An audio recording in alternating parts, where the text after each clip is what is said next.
सरगोदा के हल्का NH 84 से जमात इस्लामी के उम्मीदवार आमिर महमूद चीमा और PP 75 से चौधरी उसामा अजाज ने बाकायदा इलेक्शन कैंपेन का सिलसिला शुरू कर रखा है। उनका कहना है कि इस मिशन के साथ शहरी हल्का से इलेक्शन लड़ने का फैसला किया है कि कई पार्टियों के उम्मीदवार मुंतखब हुए, लेकिन सरगोदा शहर के मसाइल उन्होंने आज तक हल न किए। सिर्फ जमात इस्लामी ही अवाम के दुख दर्द को समझती है और वो ही अवाम के मसाइल हल करेगी।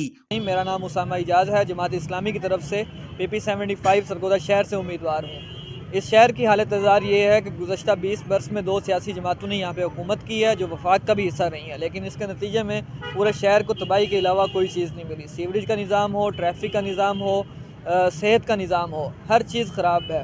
जमात इस्लामी ऐसे में एक नए विजन के साथ और एक ऑप्शन के तौर पे उभरी है जो इस शहर को भी बेहतर करेगी। तालीम, सेहत और सीवरेज के निज़ाम को बेहतर करने के लिए अपने तमाम तर वसाइल बरोए कार लाएगी।